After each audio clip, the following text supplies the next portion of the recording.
जय हिंद मेरे प्यारे बच्चों, नमस्कार।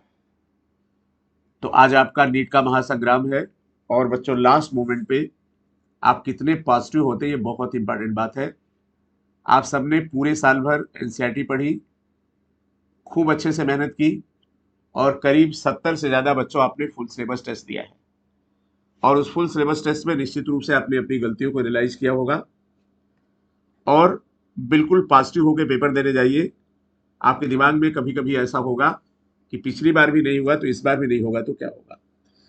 तो बच्चों आपको पता है कि बहुत सारे बच्चे जिनका selection 4 number 6 number 10 number 20 number 50 number से रुका, वो दूसरे साल अभी नीट 2024 में ही वो बहुत अच्छे कॉलेज में है, एम्स दिल्ली में है, मौलाना आजाद में है, बीएचयू में है।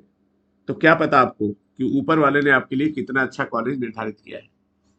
अब बच्चों, अब जब एग्जामिनेशन हॉल में जाएंगे तो आपको किन किन बातों का ध्यान रखना है ये हम आपको बेटा बता रहे हैं। पहली बात तो ये है कि अपनी जर्नी के दौरान कहीं से भी किसी से गुस्सा नहीं होना है, क्योंकि अगर गुस्सा होंगे तो निश्चित रूप से आपका सिंपैथिक नर्वस सिस्टम काम करेगा, फिर पेपर आपका खराब होगा। बहुत इंपॉर्टेंट बात है, सेंटर पे जाने पे आप जो मिले आपको सबको वेलकम करना है, चाहे गार्ड चाहे जो। रास्ते में रिक्शे वाला मिले 2 रुपए ज्यादा ले दे दीजिए, हमने पहले वीडियो में बताया था। जैसे जब आप क्लासरूम में जाएंगे तो क्लासरूम में जाने के बाद आप ओवर एक्साइट नहीं होंगे, आप चुपचाप शांति से बैठेंगे, आंख बंद करेंगे, अपने आप से बोलेंगे भगवान हमने पूरी मेहनत की है, जिस प्रभु को भी मानते हो। अपना थोड़ा पेरेंट्स को याद रखिए, अपनी मेहनत में भरोसा करिए, अपनी आंख को उस समय खोलिए जब आपको पेपर मिले। ये बिल्कुल नहीं होना चाहिए हाय राम पता नहीं क्या होगा, तो हाय राम पता नहीं क्या होगा तो उल्टा ही होगा, ठीक है ना। तो इसके बाद जैसे ही आपको बेटा क्वेश्चन पेपर मिलेगा, सबसे पहले बेटा क्वेश्चन पेपर चेक करेंगे और चेक करने में ये देखेंगे, कभी कभी ये देखने में आया है कि पेपर में पेज कम होते हैं या पेपर में कुछ मिसप्रिंटिंग होती है या छूटा होता है।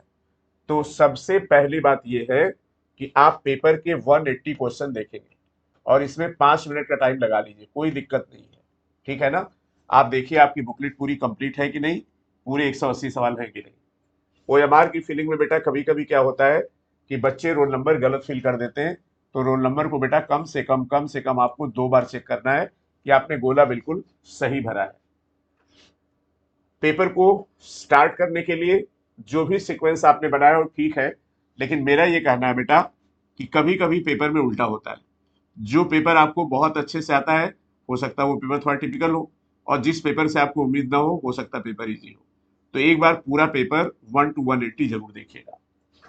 अब इसके बाद बेटा ओएमआर फिलिंग, आपको बहुत अच्छे से पता है कि जो ओएमआर की फिलिंग है यही अल्टीमेटली बच्चों कंप्यूटर में जानी है।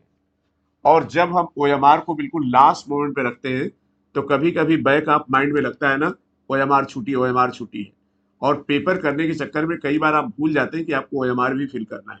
तो मेरा ये कहना है स्टार्टिंग से ही डाट लगाते जाइए, और जिन क्वेश्चन में बिल्कुल श्योर है उसमें बेटा बाहर से ओएमआर को अंदर की तरफ फिल करिए, ये बाहर नहीं जाना चाहिए।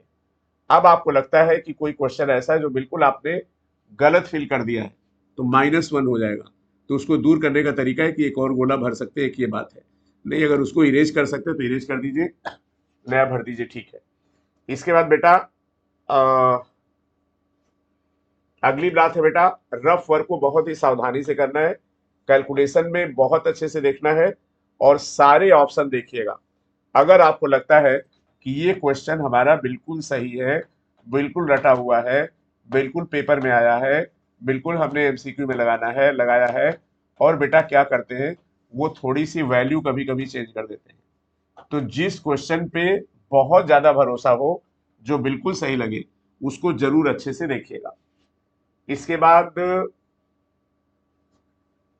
ओएमआर अच्छे से भरिए। ये बेटा इसलिए बात बता रहे हैं ओएमआर की फिलिंग के लिए, क्योंकि हमारी एक बच्ची थी, उसके साथ गड़बड़ क्या हुआ कि उसने केमिस्ट्री का सेक्शन भी भरा नहीं था, और उसके दिमाग में कहीं ये था कि हमने सेक्शन बी तो भरा है, ओएमआर आई तो सेक्शन बी भरा नहीं था। तो कई बार क्या होता है जब लास्ट मोमेंट के लिए हम लोग रखते हैं और इन्विजिलेटर खड़ा होता है लाओ कॉपी दो लाओ कॉपी दो, तो उस चक्कर में आपका छूट जाता है। लास्ट में आपके 2 क्वेश्चन छूट जाए, लास्ट में आपके 2 क्वेश्चन बेटा छूट जाए, ये तो चलेगा, लेकिन अगर आप ओएमआर नहीं फिल कर पाओगे तो बेटा बहुत दिक्कत होगी। और हर बार मेरा जो 40 साल का अनुभव बेटा, हर बार बच्चों से ये गलती होती है। तो ये जो हमने पॉइंट्स बताए इसको ध्यान में रखिएगा। बिल्कुल फ्रेश मूड में निकलिए। आप अपने जीवन की नई कहानी लिखने जा रहे हैं। जो जहां पेपर देने जा रहे हैं वो आपके लिए बहुत पवित्र जगह होगा, चाहे जो भी स्कूल हो। और उसके बाद जो आपका इन्विजिलेटर होगा वो आपके लिए भगवान है, भगवान है, भगवान है। बहुत अच्छे से उसको स्माइल करके वेलकम करिए। हो सकता है कि 1-2 मिनट की आपको हेल्प भी कर दे आपके बिहेवियर से खुश होके। बहुत सारे यूट्यूब पे वीडियो बनेंगे, ये नियम है, ये कानून है, ये रूल है। ये सब चक्कर में मत पड़िएगा, वहां पे नियम और कानून मत बताइएगा। हम कई बार इस बात को देख चुके हैं, आपका नुकसान हो जाएगा। तो उम्मीद है बच्चों इन सब बातों का आप ध्यान रखेंगे और आप पेपर बहुत अच्छा करके आएंगे। पेपर के लेवल से आपको ये देखना है कि आपको जितना आता है वो अच्छे से आप फील कर रहे हैं। पेपर के लेवल से बेटा मेरी डिसाइड नहीं होती, कट ऑफ डिसाइड होता है बेटा। देखो, सिलेक्शन डिसाइड नहीं होता है। अगर पेपर थोड़ा टिपिकल आएगा, टफ आएगा, कट ऑफ लो जाएगा। और पेपर इजी आएगा तो कट ऑफ थोड़ा हाई जाएगा। वैसे 2024 से आपका कट ऑफ लो जाएगा। कोई ना कोई पेपर में 1-2 सवाल टिपिकल हो सकते हैं, कोई एक पेपर लेंदी हो सकता है।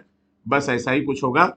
तो बस कॉन्फिडेंस रहिए कि पेपर एनसीईआरटी से बाहर आना नहीं है। आपने एनसीईआरटी पढ़ी है, आपने एनसीईआरटी बेस्ड टेस्ट दिया है, आपका सिलेक्शन होगा। जैसा हम सोचेंगे वैसी एनर्जी आएगी। तो अगर सोचना हमारे हाथ में तो हम पॉजिटिव सोचते हैं। तो थैंक यू सो मच बच्चों। Love you all, best of luck. हम लोगों से जितनी मेहनत हो सकी बच्चों ने, हम लोगों ने किया। अगर कुछ कमी रही होगी तो उसको ऊपर वाला पूरा करेगा। और आपके पेरेंट्स के आशीर्वाद से, भगवान के आशीर्वाद से आप पेपर अच्छा करोगे। इसी उम्मीद के साथ बच्चों, आप सब प्यारे बच्चों को बेस्ट ऑफ लक। मिलेंगे बेटा पेपर के बाद शाम को। ठीक है, थैंक यू।